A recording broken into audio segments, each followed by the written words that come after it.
Good morning, good morning. Good morning, LinkedIn Live. Good morning, everyone. Good morning, Audrey. How are you doing? Good morning, Cheryl. I'm really well. Thank you so much for having me. Good morning, everyone. It takes a few seconds for us to connect it to LinkedIn. Mind you, you go live on LinkedIn as well, don't you? You do a live on LinkedIn. I do, but I pre-record the video and then I set it to stream. So Oh. actually, a little secret, it didn't stream at the right time last night. So it's coming out at 9 o'clock, straight after this today. I'm Good on LinkedIn the morning. whole day. Yeah. Literally, you're here, then you're on at 9, then you're on. Yeah. Good morning, everyone. Good morning. If you're watching this, please do say good morning in the chat, as we always say. Myself, and Dr. Audrey Tang, who I'll introduce. We were chatting so much before we even started. I almost forgot. I almost forgot to go live. We were just really enjoying. We were talking about the different formats that you enjoy, because if people haven't seen you on here, Audrey, and they may well have caught you all over the place, but you do have a live, you do have a couple of live things on here, don't you? I do. I On have. LinkedIn. I do. I have a mental health show which we Yeah. broadcast in the morning and the evening USA time, but so it Right. ends up going out at 4 p.m.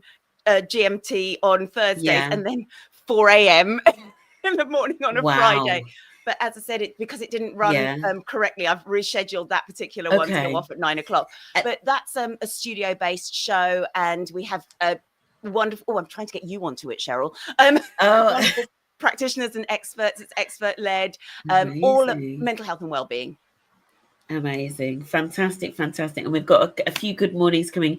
Good morning, Junior Beeman. Good morning. Junior's like becoming like a regular. Junior, I feel like you're almost like the first one out the gate with the good morning. It's amazing. Feel Good Friday. Do you know what? I've been looking for a name for this format, Junior. Maybe it should be that one. Feel Good Friday. Feel Good Friday here again.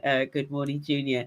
And good morning, Hansa Pedinagari as well. I do hope I'm pronouncing your name correctly, Hansa. And just before we started, we were talking about what format Audrey likes the most, because Audrey is all over all media formats, TV, radio, written form, I guess, as well. The lives, podcast, the whole thing. And we were talking about her favorite format. So if you are joining us live, just drop in the chat. What's your favorite way to consume content, particularly long form content? You know, is it articles and newsletters? I am umming and ahhing about a newsletter. Is it podcast? Is it a live like this? Is it radio? Is it TV? I'm really interested to get your thoughts. So let me introduce Audrey before we get into this too much. Because we met last year, didn't we, on an International Women's Day panel. We were just talking about International Women's Day. But so Dr. Audrey Tang, let's give you your official title, right? Chartered psychologist, associate fellow of the British Psychological Society. And everybody knows I'm a massive book nerd. I have also been a judge for the British Business Book Awards, because I know you have been a winner, prolific award-winning author. So your books include Be a Great Manager Now. I feel like so many people need that book, right? Be a Great Manager Now. The Leader's Guide to Resilience, The Leader's Guide to Mindfulness. Love the sound of that one. And The Leader's Guide to Wellbeing. And wellbeing is what we're really going to get into. One of the other things I loved about your books that I noted, your books have been translated into multiple languages, which I thought was really cool. Yes, and especially the mindfulness one, that's doing Yeah. particularly well in Spain. So that's really lovely. And Right. I think having the translations, it just means Yeah. people can connect with it in the way that they need to, and take the bits that they Yeah. need to take from it. Because all of my work is Amazing. very much like I teach. It's like a Yeah. running workbook.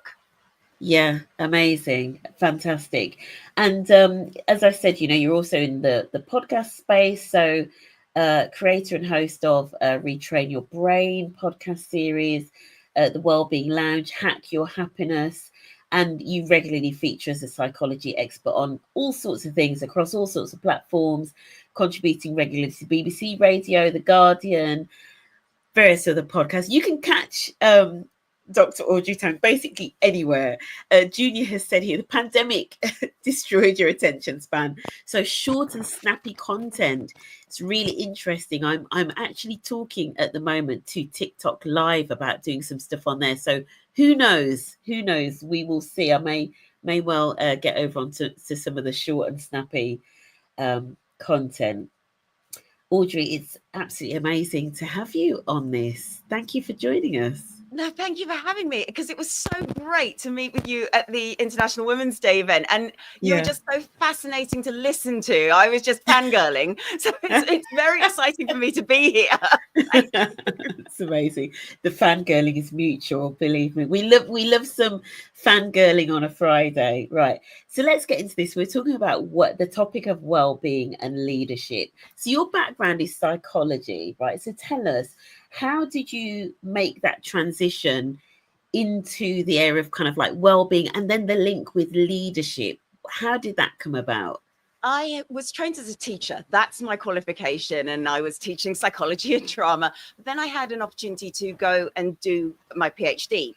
And I did it in the area of burnout. I looked at teachers and nurses and frontline facing personnel, and in particular studied something called emotional labor, which is the extra expectation of performance that comes with the job. So as a teacher, you're expected to know your subject and know how to deliver it, but you're also expected to do it in a very positive and happy and lovely way, even if you've had the most awful experiences. Like a child might have thrown a chair across the room, has happened. All of those things going on. And you're expected to kind of do it with a very calm and peaceful demeanor.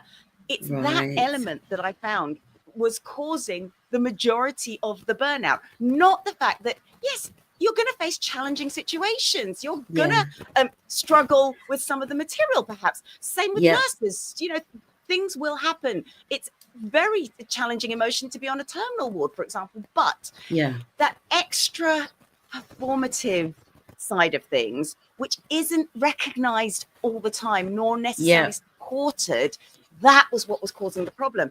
And speaking to people, they were saying things like, well, I can't talk to my family because my family will immediately, they want me to feel better. So they'll say, just leave. I don't want to leave my job. I love my job. But I'm just struggling with these areas.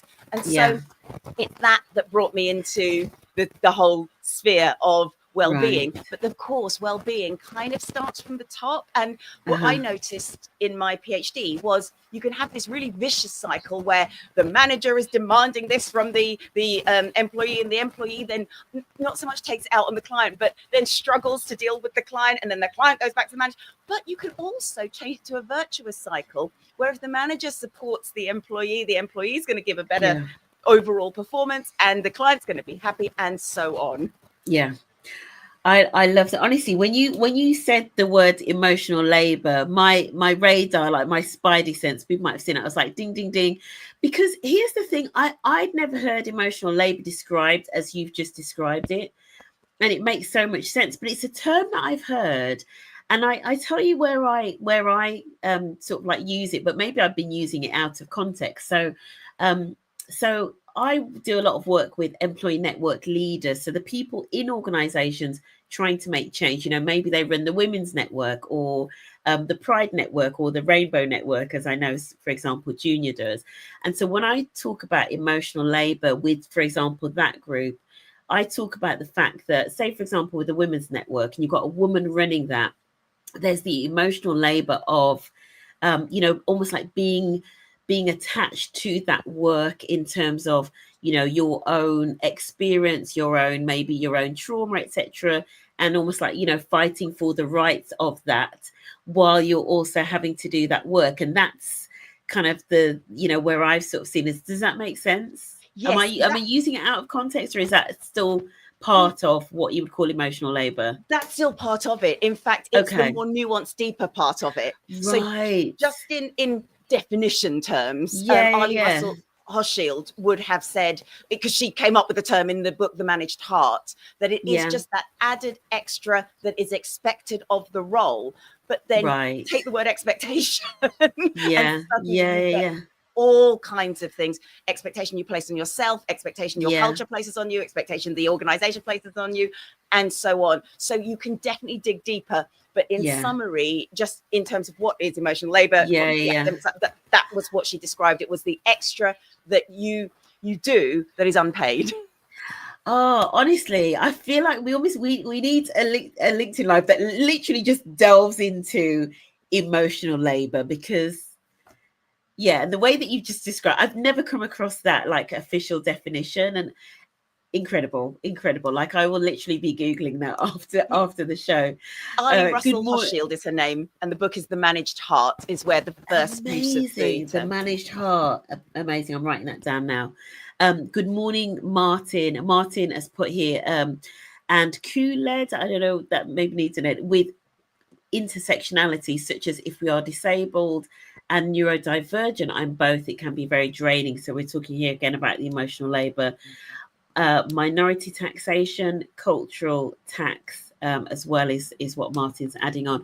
And it was interesting because when you said about the cultural expectations as well, one of the terms I've heard, actually, I don't know whether you've come across this, is cultural over resilience, as in, sometimes, whether it be in the workplace or just generally in terms of like expectations of life, within certain cultures, we almost expect ourselves to be more resilient than would be otherwise, if you're not part of like the dominant culture, coupled with intersectionality. Thank you for that clarification, Martin. It's fascinating, isn't it, how that adds on additional weight, which, I mean, it links to, let's just run on to one of the questions here that I was going to ask, which was really about how organizations can make sure that well-being initiatives resonate with team members from different backgrounds, because there are all of these different needs. Good morning, Karine. And we've got somebody else has got a comment here. They know someone on an NHS panel as a non-paid carer. They are provided quarterly sessions to offload, recognizing the impact. So we're already getting some suggestions here in terms of what people can do. So let's talk about these well-being across differences, and the fact that people do potentially have different needs, and the emotional labor might be different, as Martin was saying, particularly around the intersectionality.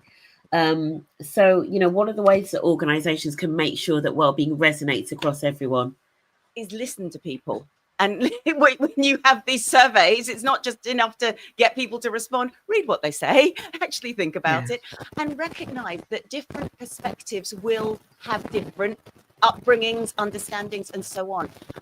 There's a wonderful woman in the British Psychological Society called Dr. Juan Du, and she's currently working on breaking down the barriers to therapy for the Chinese community, because for the Chinese community, and I know this as well, being Southeast Asian, it's very alien to sit one-to-one in a room and tell me about your problems. That's not what you do. So it's not that no one can access it, and it's not that no one knows about it. It's just that doesn't suit the community who might be using it. So it's a case of understanding, speaking to people, listening to people, and then making a decision based on what you hear. And every organization is going to be different, and there is going to be a fact-finding mission. You just have to do it. Listening to people and recognizing, as you were saying there, recognizing that there are different needs. And so I guess what that might look like then is, say, for example, when organizations are surveying, they might need to really look, kind of really slice the data to make sure that they're not only catering to the majority, because the majority might be comfortable with a certain, way of doing things, but actually, slicing it into making sure that they are tackling the needs of different groups, right? Absolutely. But also it starts with the survey itself. So it's not just, we've got to make sure the survey is relevant to everybody. I just still remember my dad, many, many years ago, he didn't become a lawyer in the end, but he did actually take one of the exams. And one of the things he remembered speaking to his friends about was at one of the exams, somebody said, somebody owns a Chihuahua and that Chihuahua was sold for this. And that was the legal problem. But they had so many foreign students, they didn't know what a Chihuahua was. If they just said dog, it would have made more sense. And so it's something really silly like that. But it can make a huge difference in what you say in the first instance as to how people respond to it. Yeah, absolutely. And so let me just like circle back through some of the comments here. So I refer to this one really quickly. Good morning. Someone said, I know someone who was on an NHS panel as a non-paid carer.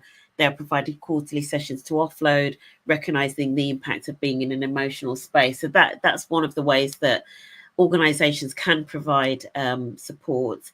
And then good morning, Kareen. Kareen also works in this space as well. This is such an important part of inclusive well-being. Absolutely correct. Interesting comment here, Martin. Cannot get to the data due to GDPR issues.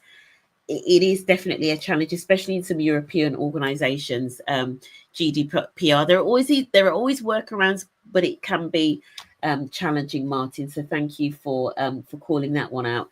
I want to come back to the way that you frame the conversations around well-being, and people know, you're an incredibly positive person, a force of nature.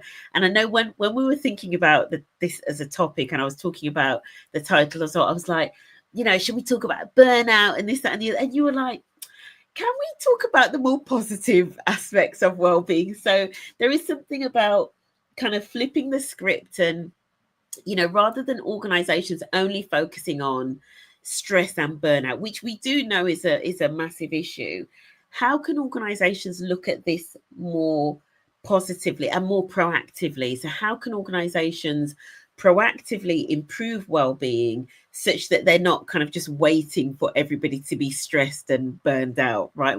How do we flip the script a little bit? I think, first of all, organizations need to recognize that they have some control over the situation in the first instance. The problem with burnout is that it is commonly seen as an individual's issue. So you're burnt out, so you have lessons in resilience, you go and offload, you go and speak to the counselor. Whereas the analogy I always use, and this is down to work based around Karen Scholes' work, she does psychosocial safety. And what this is take a health and safety approach to psychological issues. If you walk into your office and you fall down a hole, that's a health and safety issue. Health and safety come in, they fix the hole. They don't teach you how to walk around the hole. They don't teach you how to climb out of the hole. They fix the hole. So if I go in and I get burnt out, stop telling me how not to get burnt out. Fix the cause of the burnout in the first place. So the first thing is recognize it's an issue that can be managed. The second thing is actually, I love that. Don't worry about even the big changes just yet. Sometimes even the smallest thing, like simply asking someone how they are in the morning, telling someone when they've done a good job. I mean, it's basic conditioning in psychology. You praise good behavior, it happens again.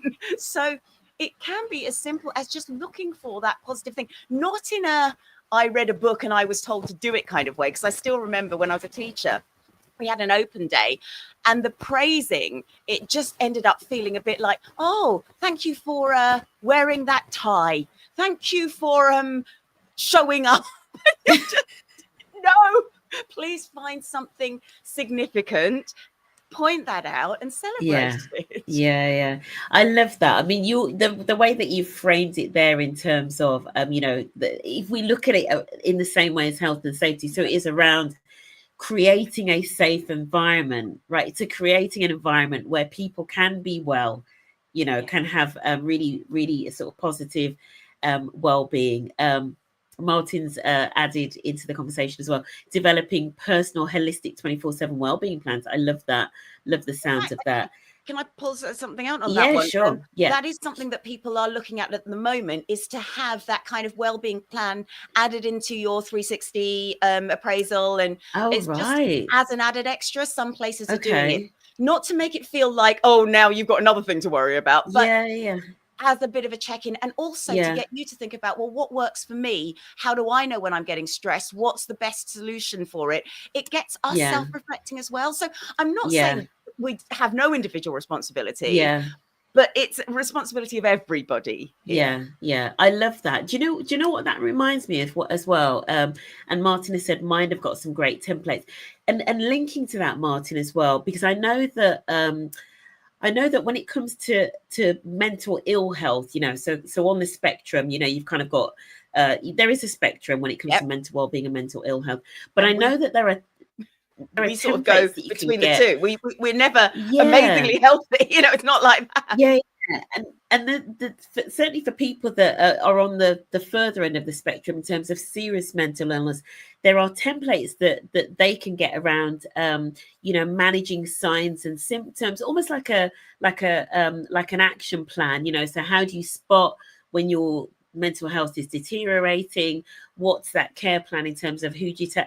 But I've always thought, actually, we kind of all need one of those. You know, if everybody just had one and there was no like stigma around it, everybody just had something that said, this is how you tell whether your mental well-being is positive or whether it's sliding downhill, right? It really destigmatizes it, which links really segues nicely to what Karine has said here: prevention, processes for prevention.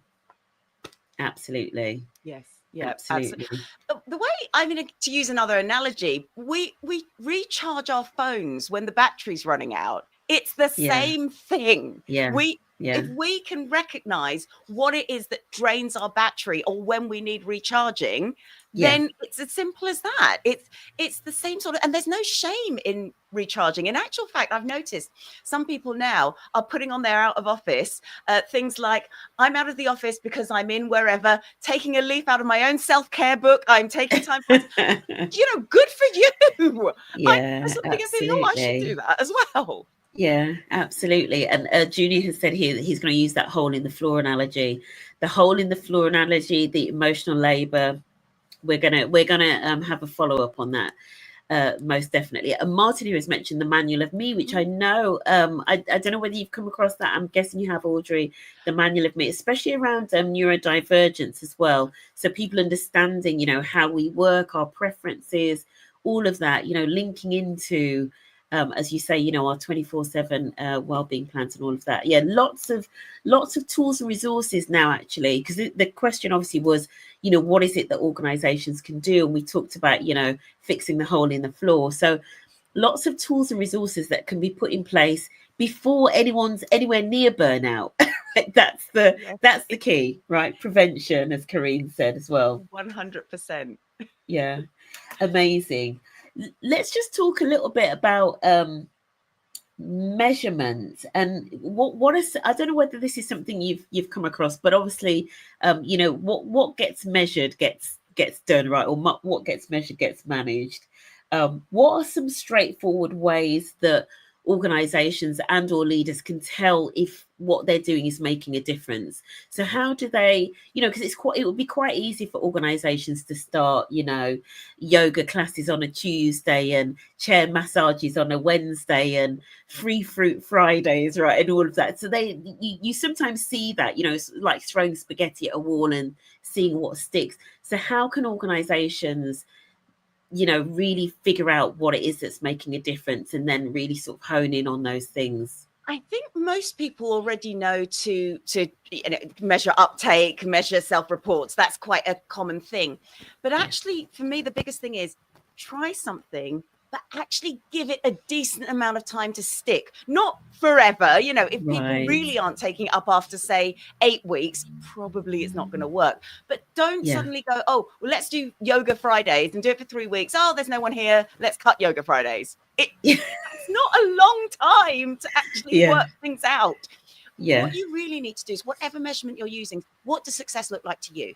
You need to work that out first. Then when you implement whatever it is, that's when you know. And you can always ask for feedback after those 3 yoga Fridays. That's not a problem, because it might be that you want yoga Wednesdays instead of yoga Fridays. And it's also things like, I've worked with other places where they have a very sprawling organization, whether it's different campuses or different sites. And it might well be people are having lunch hours at different times, or you're having yoga Fridays down one side of the building where people have got to travel about 30 minutes to get there in the first place. So there may be many reasons as to why something isn't being taken up or isn't seeming as successful, whereas actually people might really want it. They just maybe need it more conveniently. I like that. Yeah, I like that. And so a couple of things that you mentioned there. First of all, giving something long enough to make sure that it's, you know, to see whether it's actually going to work or not. Or you may get the opposite. You may get a lot of take up initially, you know, because something's new and it's novel, and then it might drop off, you know. Absolutely. So yeah, giving something long enough and then getting the feedback, you know, getting real feedback. Okay, you know, is that working? Are you going to, why are you going to, or why are you not going to it? Yeah. And how could we improve on it? Are there any things that you've seen across organizations that commonly seem to work quite well? Is it really just organization by organization? A lot of things that seem to work are getting active in the lunch hour, but it doesn't have to be something like a yoga class. It's things like a walking lunch times, that kind of thing, or going for a run, sometimes a timed run, sometimes, because we're already used to things like park run, and to be able to do that at a lunchtime, and it might be a big fun thing that everyone comes together and does, or just going out walking, simply getting out for lunch, not having it at your desk the whole time can actually be really effective. And that's what a lot of places are trying to encourage as well. And I think also just listening to people. So, for example, one organization has brought in art, life drawing. So they're not doing yoga Fridays, but they're doing life drawing because that's what was wanted. So again, it's about listening to people. Every organization will be different. And that's the point from Corinne there. Be clear of why you're doing it. Are you trying to get people together? Are you trying to get people to de-stress? Are you trying to it depends on what's needed. And it might be for some places they don't want yoga Fridays, but they want gym membership that's subsidized. So it is a case of seeing what is actually working. Or maybe people just want a 4-day week. But work it out with your organization, or if not with your organization, if you can within your team, if you've got the freedom to do so. Okay. I tell you what, when you started talking about their life drawing there, I had a visual. Like, let's not go down that rabbit hole. And that might be why people, you know. That's one way to get people in the office. Be a whole new book. Start a life drawing class in the office on a Friday. You'll get people in, depending on who the models are. So, but one of the things I was going to say though, you were talking about the getting out. I love the idea of the getting out and walking. I do a morning walk every day, which I love. I did it actually yesterday at lunchtime because it was so warm. I was like, I need to get out and get some of this sun, right? What I love about that, even I wonder whether anybody's tried this, but I think, I mean, it's great. Obviously, if people are coming into the office, then maybe the day that they're in, people go for a walk at lunchtime. My guess is that when people come into the office, they probably cram their diary full of things, right? But creating that time, even if it's a walking meeting, right, to go out walking, but it's something that could also be done remotely, right? You could, if you're doing a Zoom meeting over lunchtime, why not suggest that people go out walk and do that meeting, right? It absolutely, you know, it's definitely something that could be done and would change the dynamic. Corinne, love this convo. I don't think the problem is people don't know what they need to do. It's unplugging what's stopping them, the root. You're absolutely right. It does take a lot of change. I mean, Audrey, you mentioned a 4-day work week, and I know when I looked into that, some of that is around the way to make it work is you've got to change some of how you work. You know, you can't just work exactly the same and expect to now do 5 days worth in 4. You've got to actually change things, right? You've got to, as Corinne said, you've got to unplug some of the things. So the useless meetings, you know, the superfluous meetings that people go to, you've got to unplug some of that to create capacity so that you can have that 5th day away, right? Yeah. I also say when it comes to self-care, sometimes it's just a case of booking time in for yourself in the calendar. So actually having that block in there, even if you don't use it to walk, you use it just to have a cup of tea, you've blocked that time off. So someone can't come in and just go, oh, I've just put a meeting there. No, that time was blocked. Yeah. It's as important.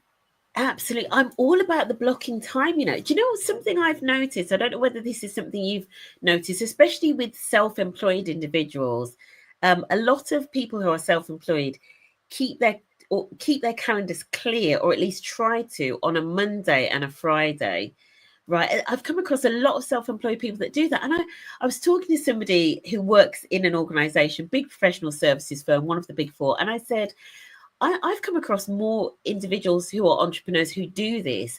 Is it something that a big organization like yours could do for its team and basically say, Monday morning before 12, no meetings. You have that time to unplug, to plan your week, etc. And he sort of said, he said, actually, I do in my own calendar. I block out a Monday morning. I don't have any meetings, etc. I use that time to, just kind of like de-stress, plan my week, etc. And I thought, you're absolutely right. Blocking out your time, blocking out your calendar, etc. Really important.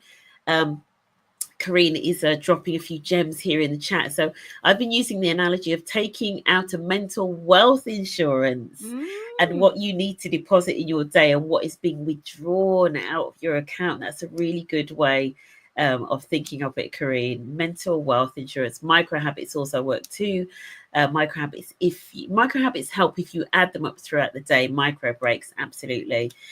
So that tip there that you gave, Audrey, of blocking time in your calendar and being ruthless about that time and not allowing other people to encroach on it. So we're going to be wrapping things up really soon. I know before I go on to that, I just want to come back to I'm sure I caught one of the lives that you do. I kind of like an after hours session, right, on LinkedIn. Yeah. Explain why that is and explain, where some of the conversation is. Because I know we're going to talk a little bit about if people want to find you, but you are on all of these different channels and stuff. But just explain about your after hours conversations. I really like the sound of that. Yes. We run 2 mental health shows. One is Mental Health Office Hours, which is, or Mental Health Matters Office Hours, which is all workplace wellbeing. So we have practitioners, we have experts in the workplace talking about the issues that people experience and what we can do about them, what they're doing about them. Then we have the After Hours show, and that's all things mental health and wellbeing. Right. And that goes off, these are American time. So the office hours is at 8 a.m. American time. After hours is 8 p.m. American time. UK time, it becomes 4 p.m. and then 4 a.m. in the morning. But that really is after hours, right? In a way, it's kind of like if you do need that friendly voice at 4 a.m. in the morning. And that's where we have all things mental health and wellbeing. We've had a Reiki practitioner on there. We've done EFT tapping. We've talked about stress release, depression, all of those very broad mental health subjects. But we always, you can always watch on demand on our YouTube, which is Wellbeing Media TV, or on LinkedIn. It's on my page, which is Dr. Audrey Tang. Yeah, I love that. Yeah, so lots of conversations, and especially the after hours one. I love the sound of that. Yeah, I really do. Yeah, it's expert led, and this brings us back to the long form content. For me, there isn't enough time in a TikTok in a 30-second to actually really give the information you want to give, not safely and in a way that needs to be said. And so we do have the longer form shows. They're between 30 to 56 minutes, but we have the long conversations led by experts. It is all practitioner led. We know the experts are highly credentialed, and so you can be sure that the people who are on there know what they're talking about, which is really important. I love that. Yes. What is rust out? I saw that. I didn't know if it was a type. Love it. No, Paula Coles. What is rust out? Explain. Paula Coles talks about it. She's a psychotherapist, and it's like burnout's little sister. Rust out is when you feel meh and I don't want to. And that's very much to do with the organization, because burnout is overwork, for example. So that could be your own life as well, causing all of the overwhelm. But rust out is when you're left out to rust. You're not inspired, you're not encouraged, you're not motivated. Oh my God. That is much more under the control of the organization. But it's Paula Coles, 2018, who talked about that. And it's brilliant. The way I sort of say, because people don't always realize this, and I will say, well, we all know what it's like when we've eaten too much and we're feeling stuffed, and but what about when you haven't eaten enough and you're kind of squashing down the sound your tummy's making and things? It's just as bad. It's the same thing. Too much is as bad as too little. We need to have a balance. Martin, I'd never heard of rust out before, so thank you so much. My vocabulary has been really expanded on this. Rust out. I know. Thank you, Corinne. Who knew rust out? Who knew? Right, we're gonna we're gonna start to wrap things up. I want us to leave people with one tip. There've been a lot of tips, which has been honestly this conversation has been so practical, and I love what he said in terms of the longer form content. I'm all about that. I'm speaking to TikTok about potentially doing some stuff on there, but for me, it's got to be a longer form conversation because I'm all about the long form conversations. And we've got Martin here already saying, can we do a follow-up session? I definitely need to get Audrey back on for a follow-up session for sure.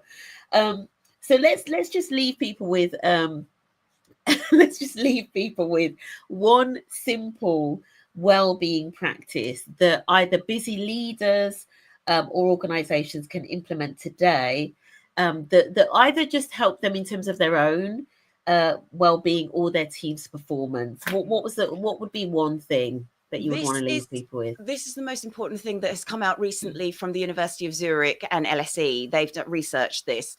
The thing that has come out of what makes people take up employee assistance programs or counseling on offer or all of the wonderful wellbeing interventions is not to do with confidentiality, accessibility, whether it's on the webinar or on the internet or anything like that. It is whether the leader role models it. And that is the most important thing. What you need to do is you need to, as the leader, you don't need to give your secrets away. But if you are using something that works, tell people, because people are going to follow what you're doing. We read reviews. We go to other people for advice. If the leader is doing it, and if the leader's not doing it, why on earth are you expecting other people to do it? Yeah, absolutely. So the leaders, and I'm so glad that this has come up, leaders role modeling, but you're absolutely right there in terms of, so if a leader is using something, whether it be, so obviously we talked about templates, we talked about going out for a walk, we talked about time blocking, there might be an app that they might be using for breath work or calm or headspace or something. If the leader just shares, I'm doing this is what I'm doing, love that. How easy is that to do? It's really simple, right? And actually, you've got to then ask yourself as the leader, if you're sitting there going, well, why isn't anybody else taking up? And I've asked this of a leader, and they said, well, they don't use it. I said, do you use it? No. Yeah, absolutely. Lead by example. Lead by example, right? Absolutely. Yeah, that's such a good tip. And it's so easy. It's so easy because my guess is that most leaders, especially if they are coping, in those high pressure situations, they do all have those little well-being techniques. They just maybe don't think about them consciously as being well-being techniques. But if they can think about, okay, what is it that I do to maintain my well-being, and then sharing that with others. I love that because it's such an easy thing that people can do. Audrey, we're going to leave it there.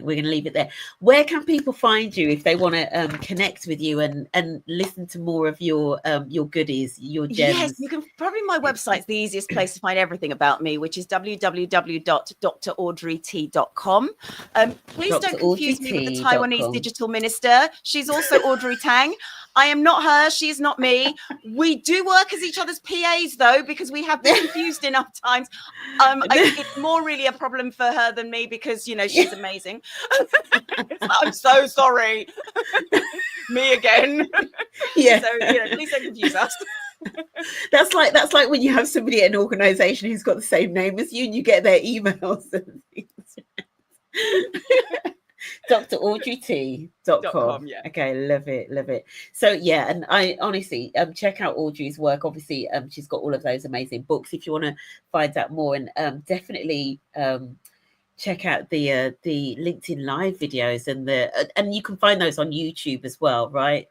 Yes, you can find them on YouTube on Wellbeing Media TV. That's our YouTube page. Pop on there, or Dr. Audrey Tang. Again, you can find me there as well. But all of that will be linked on my website, which is draudreyt.com. draudreyt.com. That's the standard place to go. Absolutely. Corinne says she'll be looking for you. Low-key stalking. Audrey, thank you so much for joining us. I mean, I feel as though we've only been talking for about 10 minutes, but it's actually been 40. But there's been hopefully, people have found it. I found it incredibly informative, entertaining. It's been infotainment, right, this morning. It's been amazing. Absolutely. So thank you so much to everybody that has joined us live.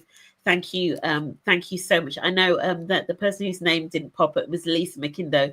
Lisa, thank you for joining us. And anybody that's watching on the replay, thank you for so much for taking 40 minutes out of your day to watch this. I hope you found it incredibly useful. Everybody have an amazing weekend. Audrey, thank you again so much. Thank you for having me. It's been such a pleasure. Amazing. Take care, everyone.